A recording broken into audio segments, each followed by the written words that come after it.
To order the joint meeting of the Minnehaha County and the Sioux Falls Planning Commissions. Like last time, we'll begin with a few introductory comments. Ken Dunlap to my right will be chairing for the city, and I'll be chairing for the county. Ken, did you have a... Mr. Chair, if I may, I'd like to introduce a new member of the Sioux Falls Planning Commission. This is Sharon Santos. This is her first county meeting. Her first city meeting was last month. Welcome. Thank you. Welcome, Sharon. Thank you. Again, as a courtesy to everyone here tonight, please make sure your cell phones are turned off. The two planning commissions work together on land use and zoning matters that are within the rural areas surrounding the city, and that area is shown in blue on the map. After information and testimony is presented, an agenda item, the members will discuss the matter, and each planning commission will vote independently to arrive at a decision. Any final action taken on a conditional use permit request will take effect 5 working days following this meeting, unless a written appeal of tonight's decision is filed with the county planning office by Monday, June 29th at 5 p.m. In the event of an appeal, the decision will be referred to the county commission and the city council for a joint meeting on Tuesday, July 28th at 5 p.m. When the joint agenda is complete, the Minnehaha County City Commission, the City Planning Commission will adjourn, and the meeting will continue as the County Planning Commission considers items beyond the joint jurisdiction. At this time, the Planning Commissions will consider the consent agenda. The minutes from the February 23rd meeting are included in the consent agenda. Are there any objections from the Planning Commission members to any item on the consent agenda?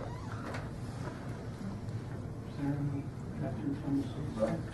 None on the city side. Okay, at this time I'll read the items on the consent agenda, and if there's anyone in the audience that would like to have it moved to the regular agenda, please raise your hand and we'll do so. First is the minutes of the February 23rd, 2015 meeting. Second is a conditional use permit 15-40. This is to exceed 1,200 square feet of total accessory building, and they're requesting 1,720 square feet on property that's approximately a half a mile north of Sioux Falls. The third item is a conditional use permit 15-36 to allow a single family dwelling on property that is located a half a mile north of Sioux Falls. No objections to the consent agenda for those two items. Those are the items on the consent agenda. Entertain a motion. Move for approval. Second. So a motion and a second to approve. Is there discussion? All in favor say aye. Aye. Yes. Opposed, same sign. Motion carries. And those items are approved on both county and city side. So those are approved. There are no old or new agenda items. If you're here for those items, you're free to go. The joint meeting will adjourn, and we will resume as a county. I think David wants to give a quick briefing on the comp plan. I'm going to give a quick briefing on the Envision 2035 comprehensive plan. I can bring up PowerPoint, but just explaining the process. The County Commission adopted on June 16th at their County Commission hearing and scheduled a public hearing. The plan is available for inspection in the County Auditor's Office. And just quickly going through everything as far as I guess I would say the meat of the plan in terms of the population employment analysis, things that were looked at in terms of the strong urban-rural population and the dichotomy that exists between some of the major municipalities and the rural area, and then expanding and aging workforce as well, and the shifting demographics that play into just give it a little bit of background on what the plan is based on, in managing regional highway and air transportation systems, effectively managing improvements to the transportation system as needed. Just going through, I'll let Kevin briefly touch on the existing land use in that section of the plan.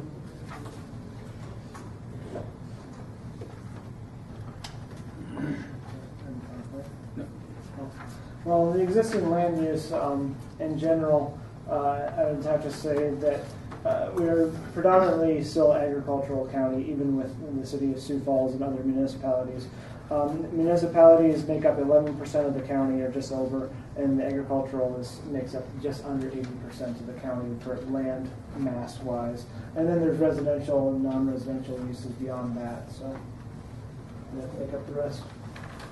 Skipping forward to the growth management section, as Kevin mentioned, we're an agriculturally dominant economy. Things that were looked at in 2012, there was over 78% farmland, according to the agricultural census, the census of agriculture.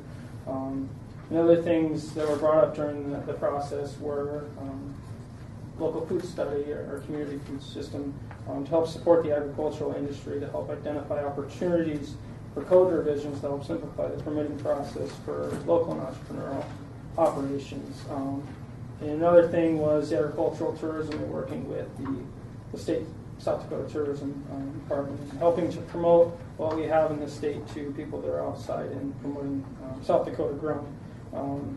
And two other things that were brought up by the task force committee that was appointed by the county commission are issues regarding revising standards for building eligibility transfers. As you know, there's the 1 per 40 acre, 16 per section beyond the transition area, and creating more restrictive standards so that maybe looking at being able to move those to areas that have the capability for sanitary sewer, things like that, and trying to limit those density in a much, so you don't have the conflicts between agricultural operators and residential residents who want to move out to the country. Was one of the things that was considered.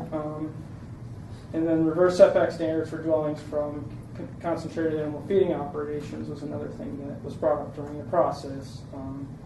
Something that needed to be addressed during the planning period out to 2035 over the next 20 years. Kevin talked about. And then there was a plan element of rural conservation. We looked at the items of historic preservation, natural character, farming and community, and housing density. And David touched on housing density with the most of the housing density is clustered around Sioux Falls, and it gets more and more sparse as you move away. And the possibility of transferring those densities is a big portion of that particular chapter. So. Skipping forward, the environmental stewardship chapter is really the demand on natural resources supply and the impact that has on wildlife habitat management, keeping and maintaining that resource supply, and taking best management practices in some of the county and state parks, in determining and implementing best management practices.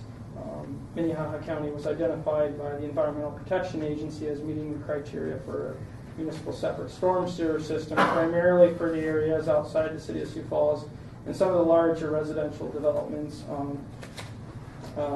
just between the Brandon area and some of the southwest, which is to be fully implemented, a stormwater management plan that addresses things like illicit discharges and pollution prevention, as I mentioned, around major residential developments and natural features, is things like promoting those best management practices, like things like filter strips that help slow down the surface water runoff and capture that rainwater.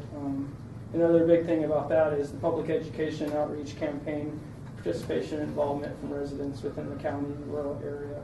And then the transportation plan is really coming back to the significance of freight transportation on the regional and national system.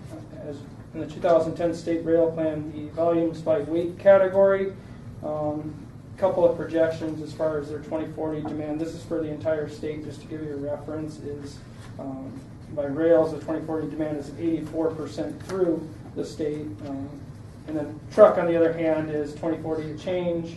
It's 91% within the state, 201% from South Dakota, and 125% to the state. So again, keeping up with those and managing that effectively. And other things like projected population growth in municipalities and access management, which the County Highway Department is working on that policy and implementing that. And road and bridge maintenance, which is another key issue of those key factors. In managing that with the Metropolitan Planning Organization and Department of Transportation in cities and counties. Another thing is recognizing the importance of regional and nationwide movement and identify connections to municipal trails and routes with multi-use pathways and wide shoulders, which the County Highway Department is looking at a couple of different options based on some input from the public throughout the process, as well as meeting with different stakeholder groups, like Sioux Falls Transportation Planning and other groups, other bicycling organizations within the county, identifying motorized and transportation and recreation uses on some of the routes, primarily around Sioux Falls and some of the larger cities, but also kind of playing on the idea of connecting communities and connecting what we have with the county parks and state parks, and allowing people an opportunity to get there in other means other than driving in by an automobile if they wanted to ride their bicycle or take a jog there or do something like that. I'll let Kevin touch on the future land use plan. Well, for the future land use plan, it's kind of difficult to show without a map, but we've divided the county into 4 different areas: agricultural production area, transition area, rural service areas, and development corridors. And the agricultural production area being just that, areas where we like to expand and grow farming. Transition areas where the cities and municipalities are growing out, and farming as a long term may not be such a wise choice in growing, but possibly even growing certain other types of uses, smaller scale farming, that sort of thing. Rural service areas where development can occur, such as businesses that have already identified areas on the map. And then development corridors, which have more areas, more planning to do, I guess. In order to prevent strip-style development along the highways, the development corridors would get together in these small groups of communities along the highways to more specifically plan zoning within those and rules, the ordinances involved with those specific corridors for kind of future use. And that's really all we have.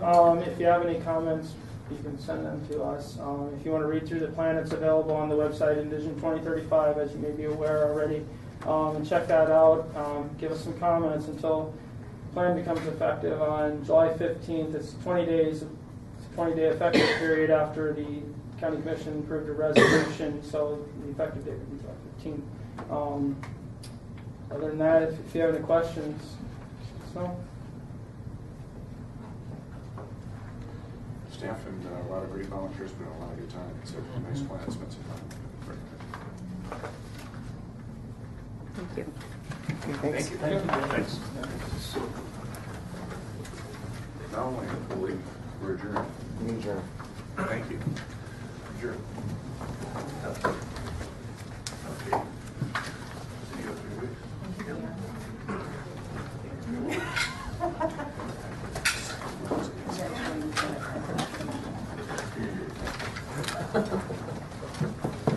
Thanks, Scott.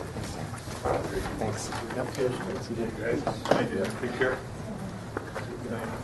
Good 4th of July. Behind you, Good 4th of July. Thank you. I was.